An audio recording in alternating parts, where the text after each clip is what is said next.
The first duty of government is to protect our rights.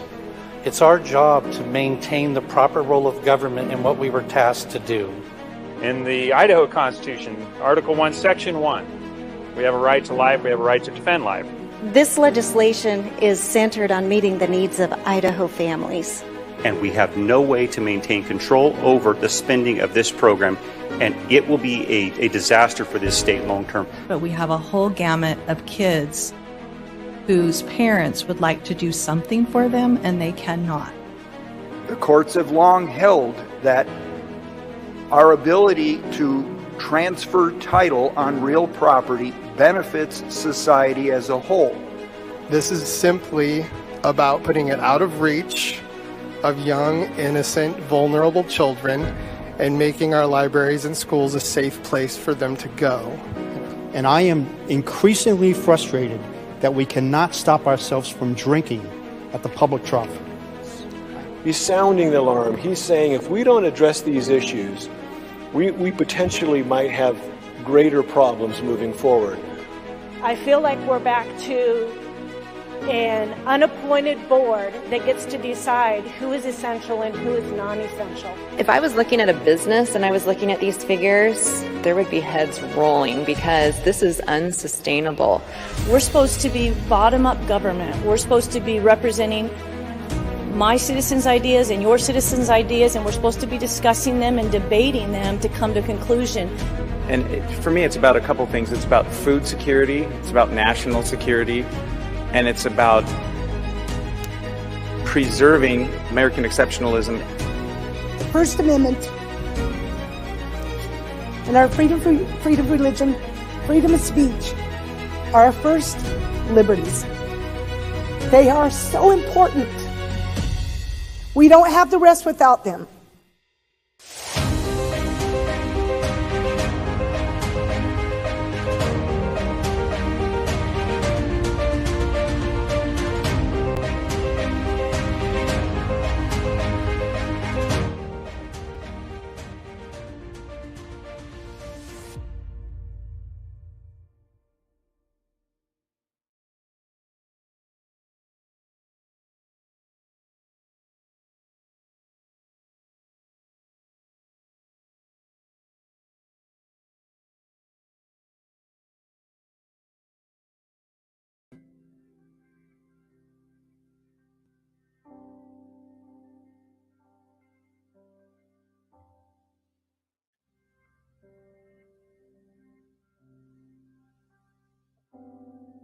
You're watching the Idaho House of Representatives.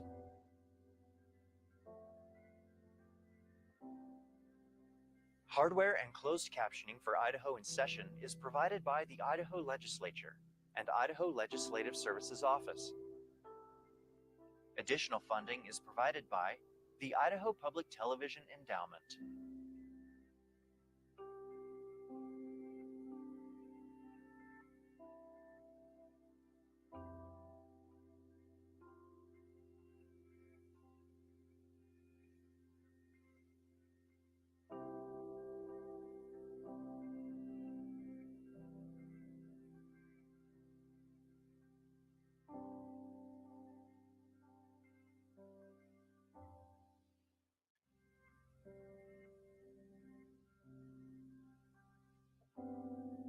You're watching the Idaho House of Representatives.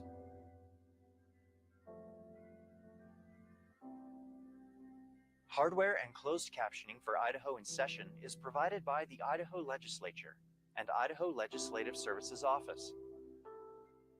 Additional funding is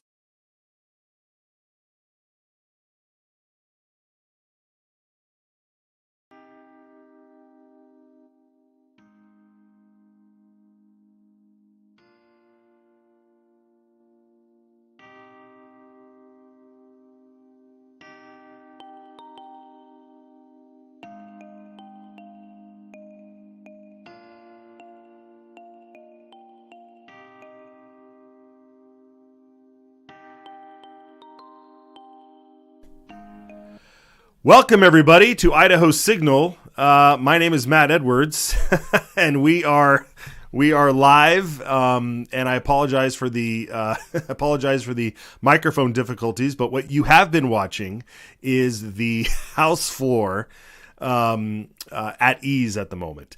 Today is February 6, 2024, and the mics are on. I'm hoping. The mics are on.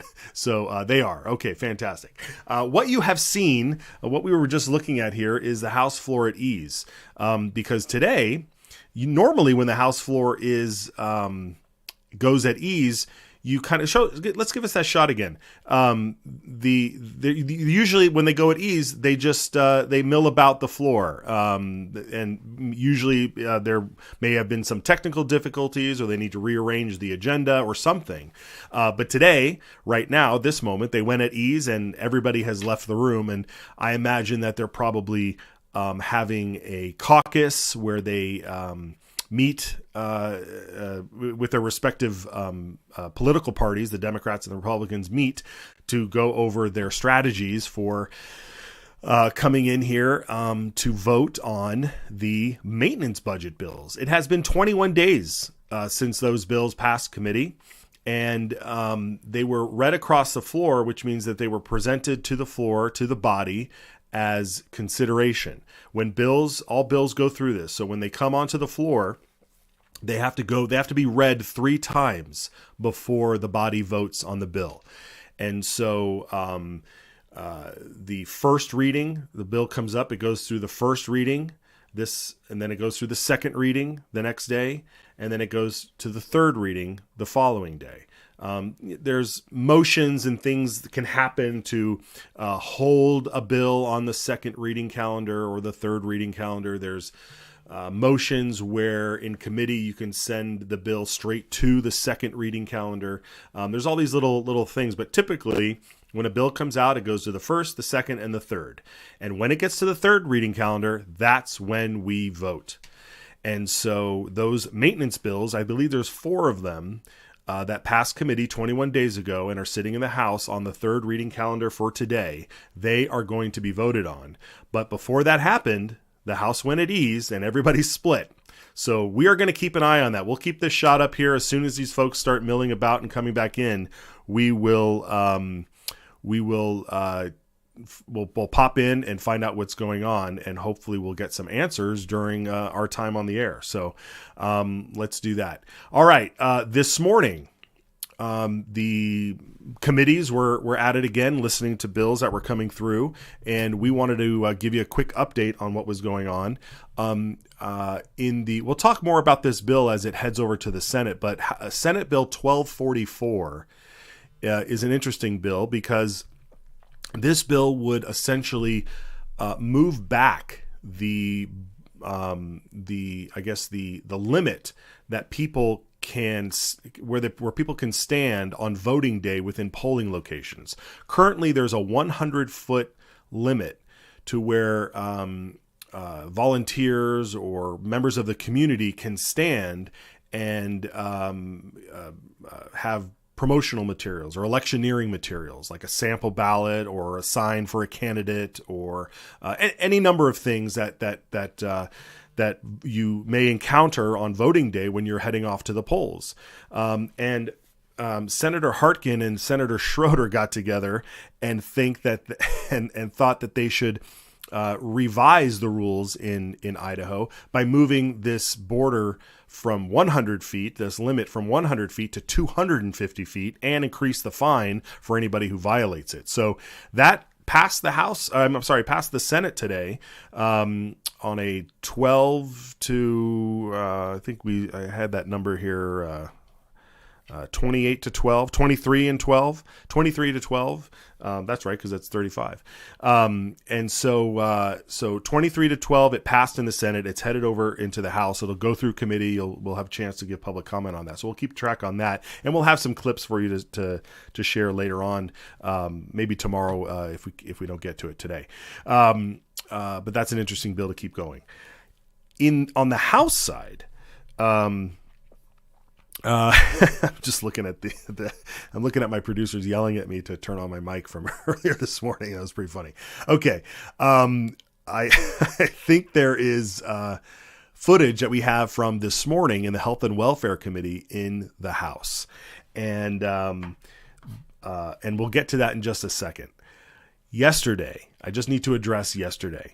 Yesterday's program, we called out some senators and some representatives for working with Democrats to basically hijack JFAC. And we're not letting go of that story. We have more to get up. We have more to report on, and we have more to dive into because, the swamp likes to fight back and, put out new reasons why they're doing what they're doing and claiming that it's true. So we're going to get into that later today. I have Fred Birnbaum from the Idaho Freedom Foundation on to go over some of the claims that are being made by the folks that are working with Democrats on why this new budget process is in their estimation may not even be legal, even though everybody's been voting for it, and it's about to be debated on the House floor apparently. So we'll have that. We'll have Fred on later today to go through all that. So first, back to the bill that was before the Health and Welfare Committee this morning.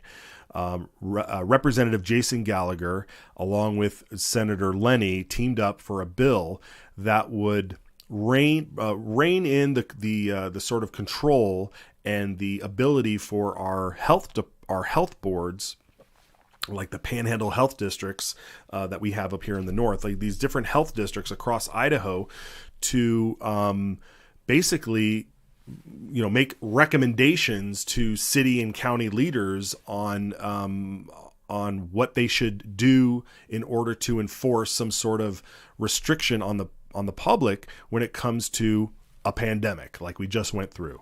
And so a lot of people were really, really affected and put out by the recommendations and the somewhat strong arming of these health districts and the folks that were in positions of power to issue the restrictions, to issue the lockdowns, the shutdowns, telling people they couldn't go to church or worship, and such. And so Senator Lenny, we heard from Representative Gallagher when she first brought this RS up a couple of weeks ago. So let's hear from Senator Lenny on his presentation this morning in front of the House. I believe we have that clip.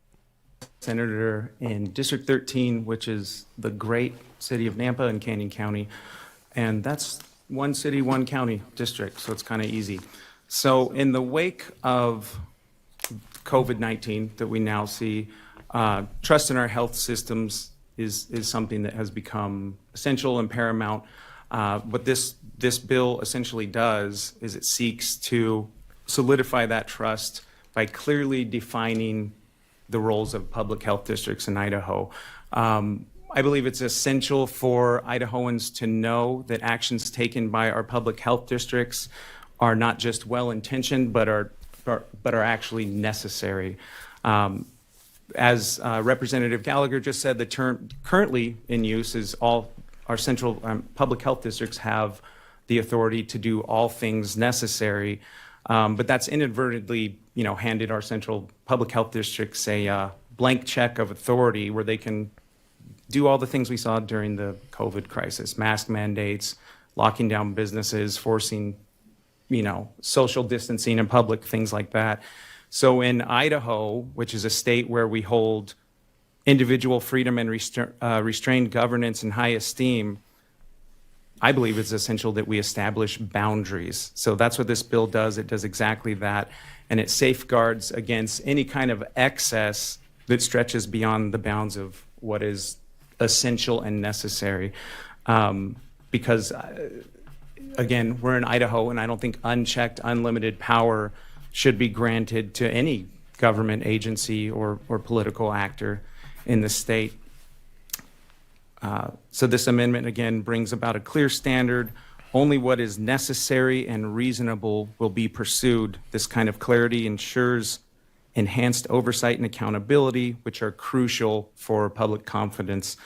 And then we look at the other piece where we strike out preventative health measures. We strike that word out because that, again, should be in the hand of individuals, which allows individual people to decide on the care they want to receive. Obviously, during the COVID crisis, we all saw instances where the banner of preventative health, and not just in Idaho, but Idaho, nationwide, worldwide, was used to overstep personal liberties. So this change is a step towards ensuring that preventative health measures are a matter of personal choice, not government directive. And the bill's pretty simple. We strike out 6 words. We add 5 words. It's a light lift, and I think it's something that we need to do. So with that, I'll stand for questions, comments, concerns. Okay, well done, well put there by Senator Lenny. Imagine that. Imagine a senator being elected to his position here, who understands the proper role of government, and his duty as a representative, in this case a senator, but a representative of his district, of the people, which is protect our rights. Protect our rights. That is exactly what this bill is doing. It seeks to do, and his partnership here with Representative Jason Gallagher on this issue is doing exactly what these folks were elected to do. It's what they ran on. They were adamant about getting into these positions to ensure that the government does not infringe upon our rights. It is to protect our rights. The Constitution of the United States of America and Idaho does not grant us rights. They protect our rights. Our rights are already in existence. They already come from the Almighty. We have these rights. So the government is instituted in order to protect these rights. And what are we protecting these rights from? We're protecting them from some of the yahoos on the other side of the aisle, who like to team up with other yahoos on the other side of the aisle. A lot of aisles, a lot of yahoos, a lot of aisles. But these folks want to get in there and restrict our rights. And so this bill does something very simple, which is it maintains the ability for the these health districts to, when necessary, to make recommendations. But it certainly is not there to prevent any bad things from happening. And all we have to do is look back at the pandemic and see all the things that were done, not only in Idaho, but across the country and across the world. You know, people like to say, oh, that's never coming to Idaho. That is BS. I'm sorry. That is BS. They're bringing it to Idaho. They're bringing it everywhere. It was happening in Canada, you know, so, we don't need to go down and rehash that road. If you're watching this show, you're already on board with understanding at least where we are in this scenario. And so it's good senators like Senator Lenny and Representative Gallagher who are doing their job and working to protect our rights. I want to show you an exchange between Senator Lenny and Representative Blanksma, who sits on this committee. But we're going to take a quick break and make sure everything is firing at all cylinders here. Let's look at the House real quick and see if they are still at ease. They are. It is still at ease. You got 1 or 2 clerks or pages hanging out there. So we'll keep an eye on that. We'll let you know when they come back. And right back, more discussion and clips from this morning, the Health and Welfare Committee. We'll be right back. There's a saying in Idaho, Esto perpetua. It is forever. But the truth is, nothing lasts forever. Not without a fight. The Gem State is ours to fight for. It is ours to win. For life and liberty. For honesty and integrity.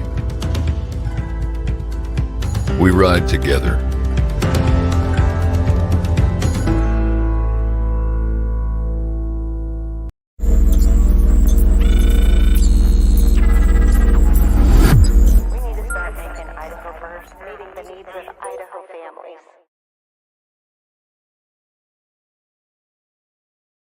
Okay, we are back.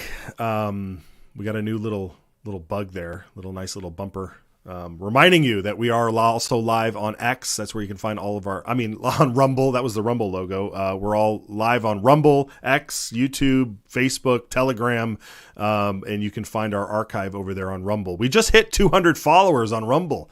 Amazing. We haven't done any like major promotion or anything. We haven't done any ads or anything like that. We've just been on the air, and we've just been word of mouth trying to get this stuff out there. So as soon as we hit a nice threshold, we're going to hit critical mass, and everybody will be tuning into the signal to figure out what the heck is going on. And so that's what we want to do here. So I thank you for watching. I think if you're watching live, But if you're watching the archive, make sure you hit that follow button on Rumble, go over to YouTube, Facebook, and also on X and Telegram.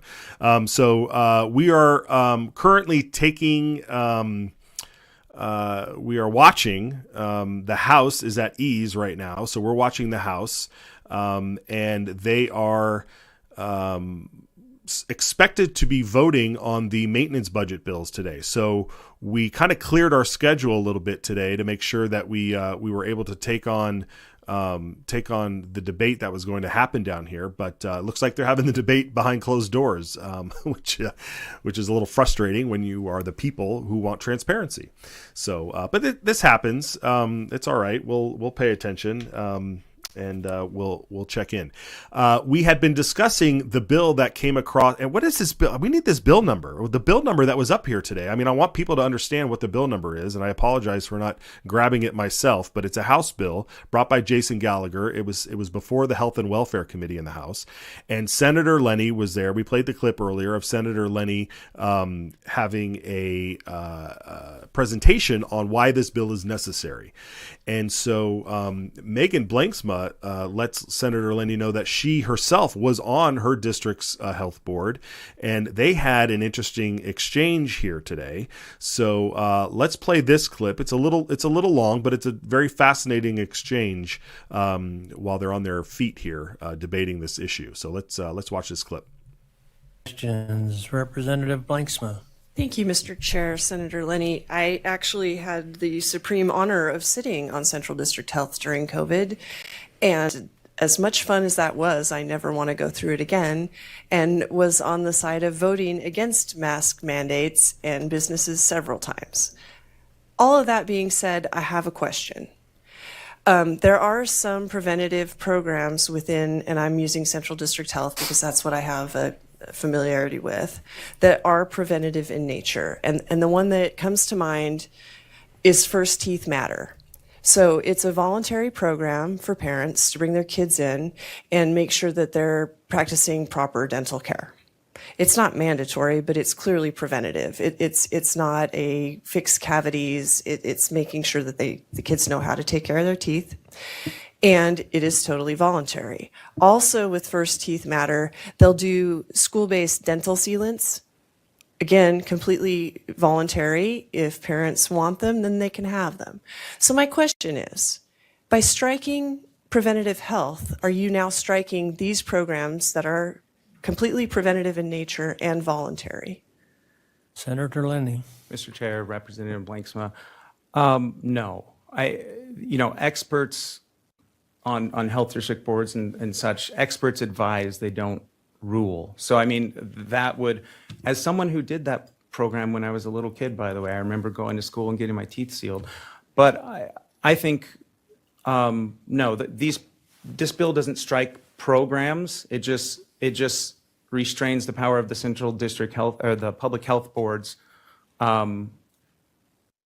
and presents them as more as advisors, not someone that's requiring something. So the board could still advise or suggest, but I think, safety and public safety doesn't mean we take away people's individual rights. So as an advisory board, that's what the public health board should be. They should be advisory boards. So it wouldn't take that away. Mr. Chairman, follow up, please. Yeah, Mr. Chairman, Senator Lenny. So I guess that's my question, why we are striking and preventative health. You're deliberately striking preventative health. So now we're down to the Board of Health can only do necessary and reasonable things required for the preservation and protection of the public health. And you've struck preventative health. So I don't know if we're asking, which I'm all in favor of agencies doing what we tell them to do in statute. And I think that's a problem. We see it in health and welfare. But if we're going to strike preventative health, the way I read that means that programs like First Teeth Matter, which are completely voluntary. Again, I agree with you as far as enforcing mandates. We're on the same page. But it seems to me that by striking those words, the Central District Health can no longer run these types of voluntary preventative programs. And that I'm looking for a way that you can get me around that when you deliberately strike that word. So that's the question. Senator Lenny. Mr. Chair, Representative Blanksma, I think preventative health measures work best when they're rational and they respect freedom. So I mean, the way I'm reading it, by just striking that word, that doesn't negate the power of a public health board to recommend, or it's like you said, it's voluntary. I don't see the issue there. I mean, the public health board can still recommend a certain program, but preventative kind of ties back into the all things necessary, because what we've seen, obviously, during the COVID crisis is, in the name of preventative health, public health boards have done all things. So it ties back into the all things. So it just puts people in their proper place. But I mean, there's nothing that would prevent it, in my opinion.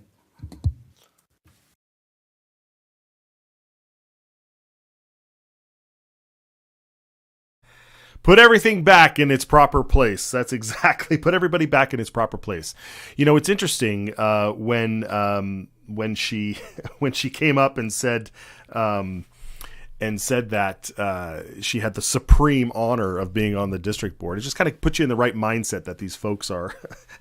they think of these boards as like the high and mighty, these elite positions where they get to make these mandates or send out these edicts to instruct the government agencies to restrict your rights in the name of preventative medicine. I believe we have Fred Birnbaum here. I wanted to bring Fred in. Hey, Fred, how are you? Good morning. Good morning. We've been watching the House here. They've been at ease since almost they gavelled in, and I assume they're in caucus, kind of discussing today's reading calendar, because those budget bills were supposed to be debated today.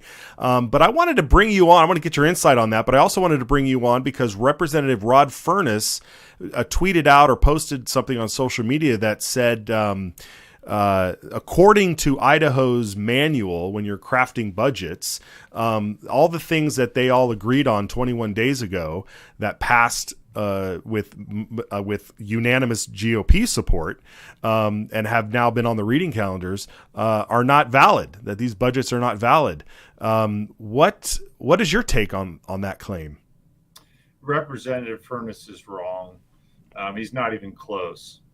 So just to kind of take a step back, on January 16th, the JFAC committee, the Joint Finance and Appropriation Committee, did pass the maintenance budgets. And they basically took what would normally be 100 bills and they parceled them out into 10 packages. So there's one on general government and there's one on the legislature because it's a separate branch, and judicial. And they did pass on a party line vote.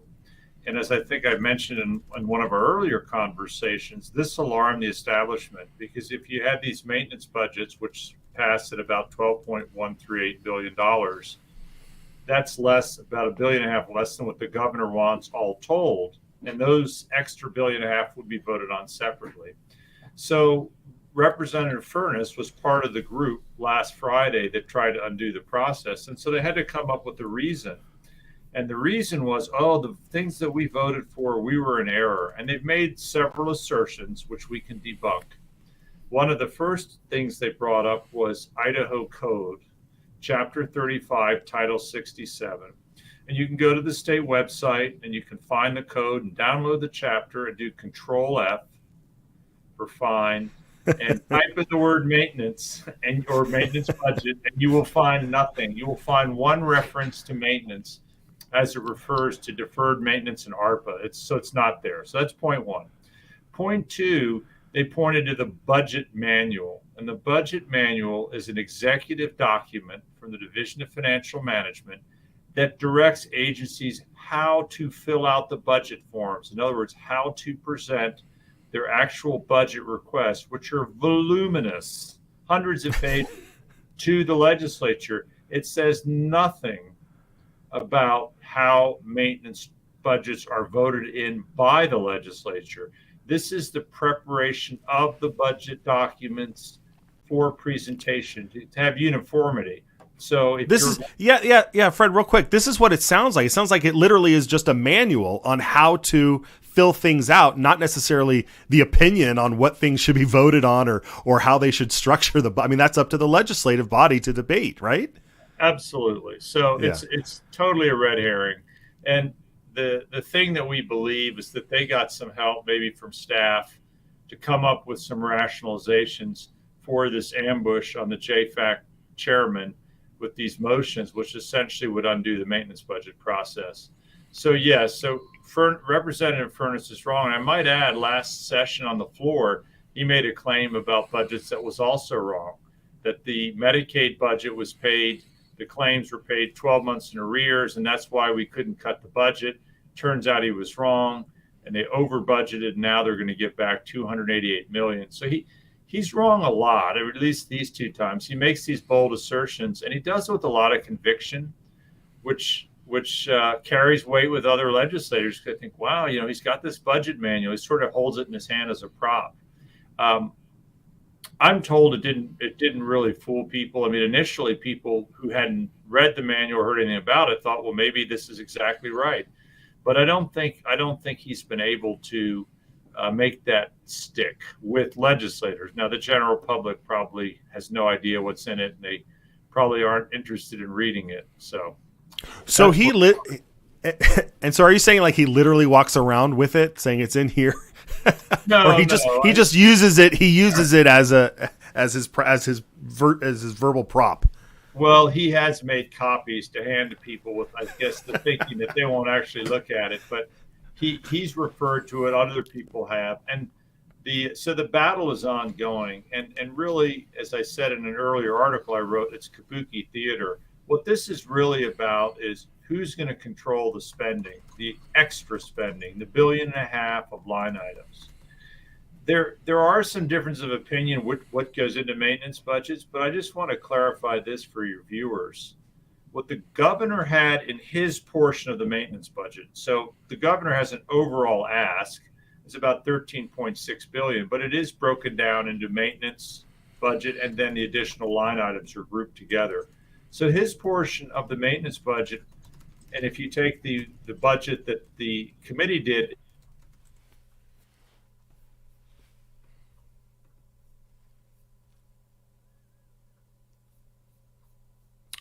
okay, it looks like we lost. There we go. Yeah, I'm back. What I was saying is the difference between the governor's maintenance budget requests and what the JFAC committee did in the 16th is roughly 1% to 2%. So it isn't so much an issue about the definition of maintenance budgets that's really at play here. The difference is if you split it into two pieces and you vote for maintenance budgets and those pass, which may or may not happen the next day or two, and then you separately consider the $1.5 billion line items, that gives people the opportunity to say, I'm okay with funding the basics of government. I'm going to vote no on these line items, and you didn't defund the whole thing.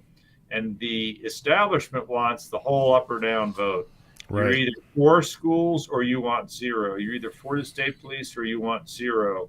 You're either for the State Board of Education or you want zero. And so they want to hold on to that leverage.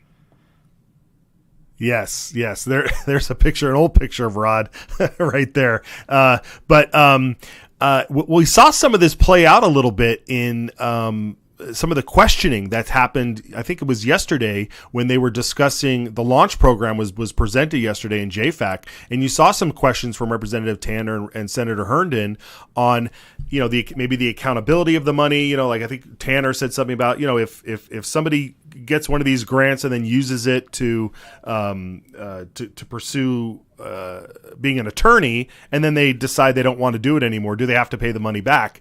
Those are the kinds of questions that didn't really come up during the debate on the bill itself. But now that when they're figuring out all the nuances of everything, this is their chance to say, well, maybe we shouldn't be allocating this money, or maybe we need to rework the bill and come back during this session with a different bill that helps the program per se. And that's just an example, but that's the kind of thing that happens when you are allowed to debate the line items, and that's transparency, right? I mean, that's what we really want. So I'm going to give you another example, because the dissidents or the mutineers, they said, well, a maintenance budget should automatically include replacement items. Replacement items are consumables. It could be things like state police cars. It could be printers. And the JFAC committee wisely said, no, the replacement items should be considered along with the line items. And here's why. It happened today. An agency was asking for replacement items, and they were asked, one of your replacement items is a printer, and the printer is $6,000. And they gave kind of an awkward answer, which was, well, we don't buy them very often, but we buy a very good printer.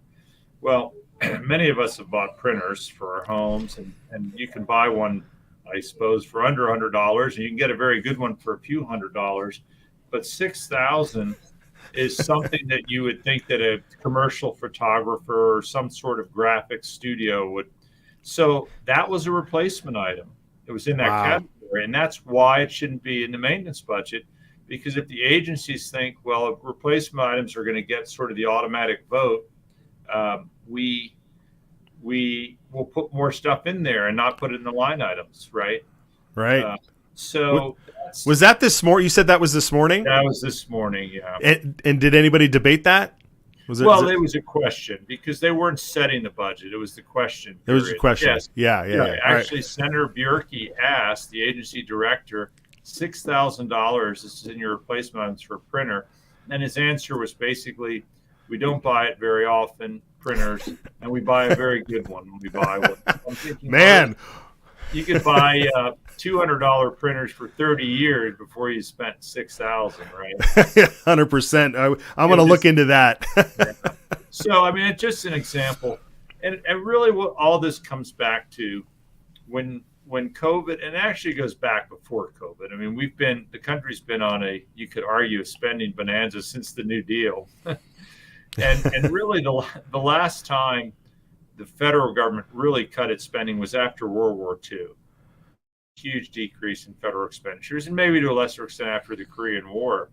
But after the Vietnam War, there really wasn't a big reduction. And they just moved the money to other social programs. And so really, this is a huge issue everywhere, right? It's at the state level, the municipal level, and the federal level. And that is, the narrative is you can't cut spending, because if you do, children will go without shoes, and people will starve, and people will be unmedicated.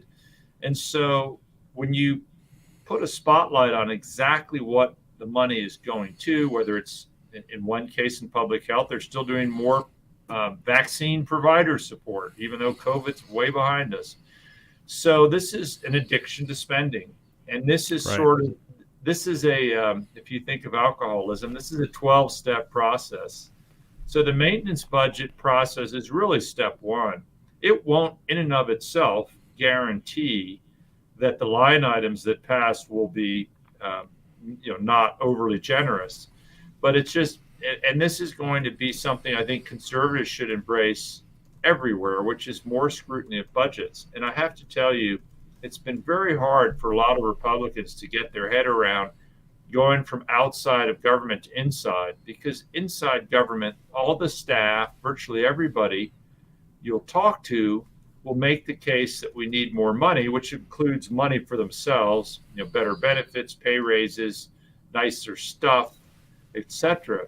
So this is I think this is going to be the battle on the right for, essentially the next decade or certainly the foreseeable future.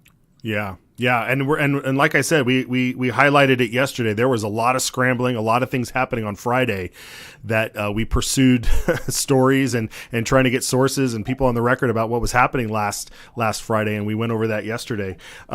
So thanks, Fred, let's show this tweet again from Rod Furness. This is the tweet that he sent out. So this budget development manual.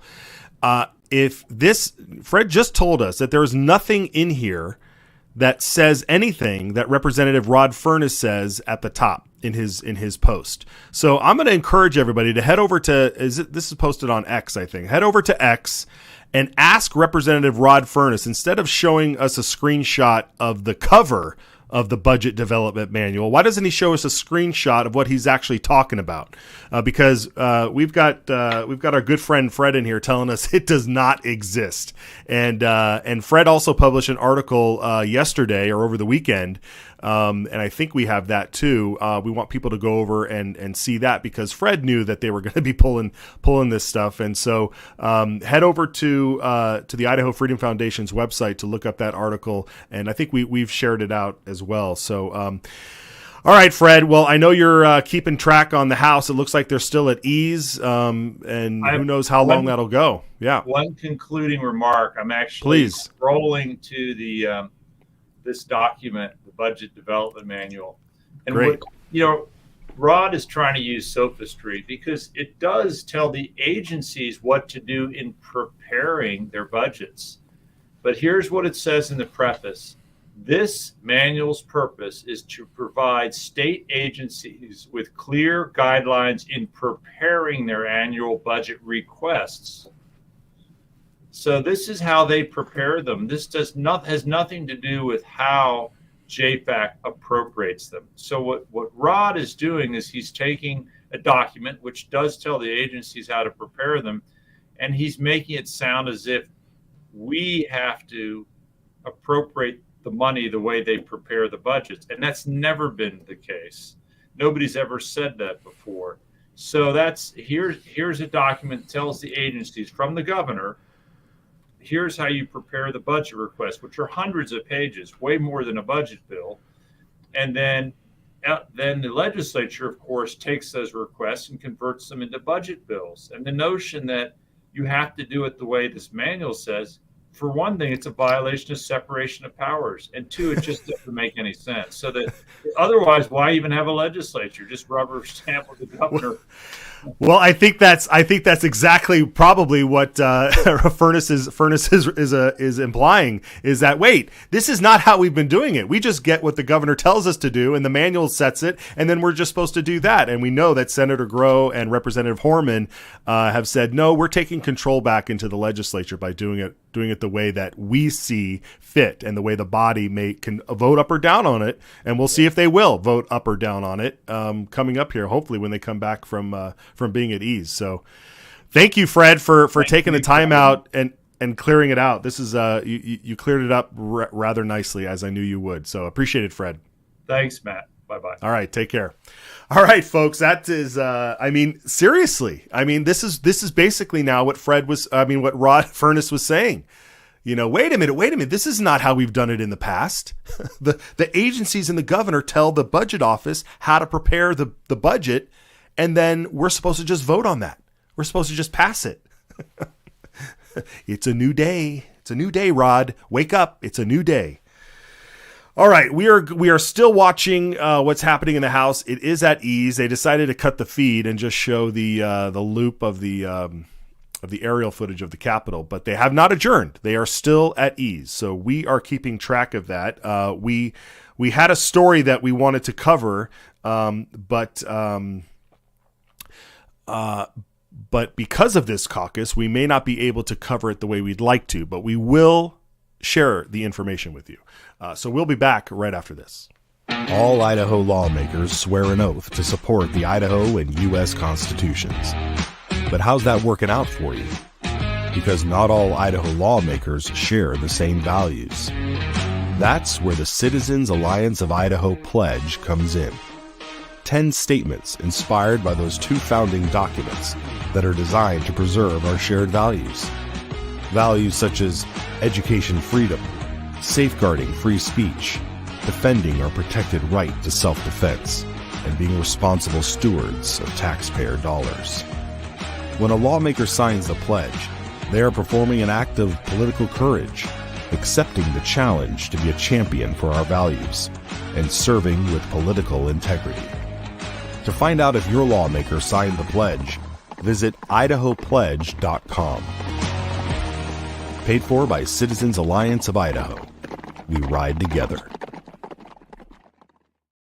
Okay, we are back. We have been paying attention to the House chambers. They are at ease. Today was the day that the bills that we've been paying attention to over here, 21 days since the budget maintenance bills were passed in JFAC, the Joint Finance Appropriations Committee. If you've been watching this program for the last couple of weeks, you know exactly what we're talking about here. But to just catch you up, the Joint Finance Appropriations Committee has passed budgets, 10 of them, 21 days ago. And this would essentially fund, at the current level, our government. Whatever we've been spending up until last year, these budgets cover all of that. So we maintain our level of government. And those bills passed under a GOP majority. Unanimous GOP majority.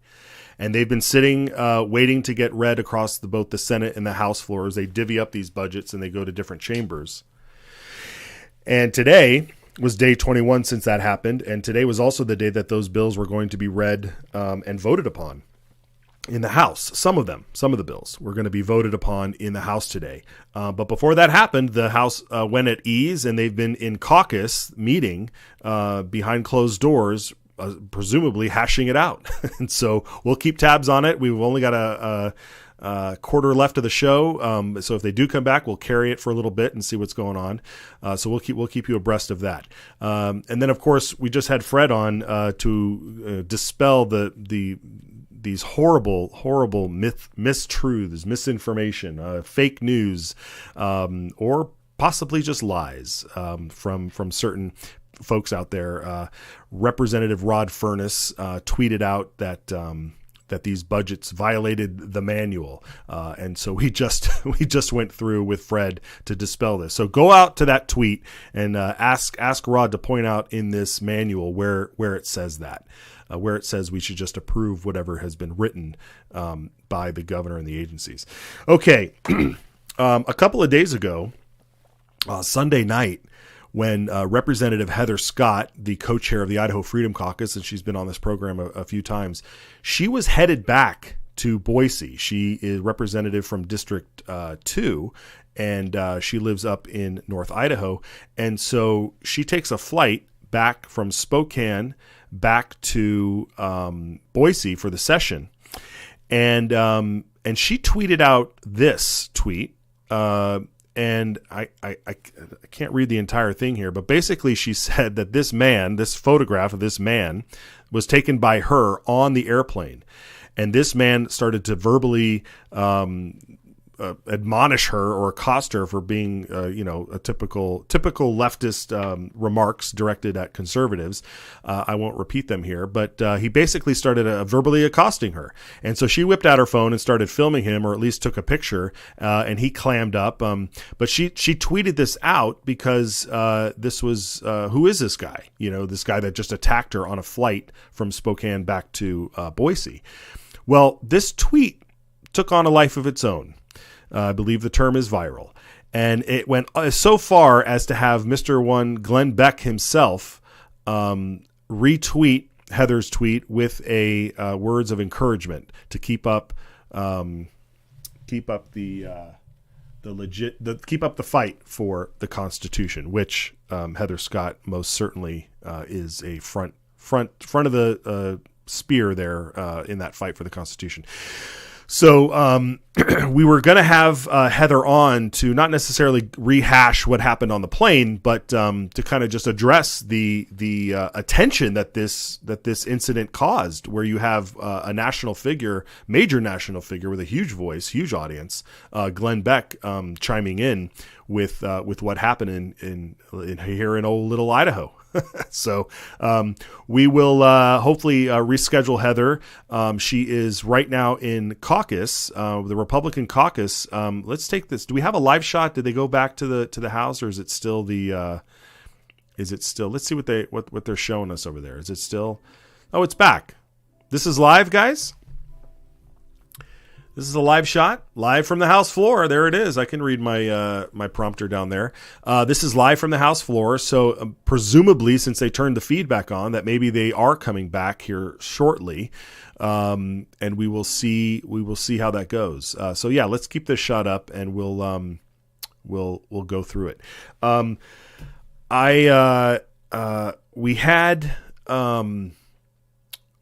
We have these. This morning, we have another clip from this morning, which was Senator Lenny fielding questions from Megan Blanksma about that bill. But I wanted to wrap up that hearing this morning by playing his closing remarks. So if we have that loaded up in the machine, let's hear Senator Lenny closing out House Bill 390. We got the number. It's 392. House Bill 392, Chair, which would rein back. So I think we kind of hit the nail on the head here. This is about holding government actors accountable to we the people. And I think clarity in our legislation, in our statute, in our code is the solution to ambiguity and unchecked power. I don't believe any of us, probably really deep down, believe that any kind of government agency or bureaucracy should have the ability to have no checks on their power. So this bill, if you look at it, it's a simple change. It's a simple, small lift that reaffirms our bodily autonomy, our rights as human beings, and puts Idahoans back in the driver's seat when it comes to our preventative health and bodily autonomy. So thank you for letting me talk, Mr. Chair. Okay, Senator Lenny closing up his remarks on presenting House Bill 392. So the committee ended up voting to send the bill to amending orders.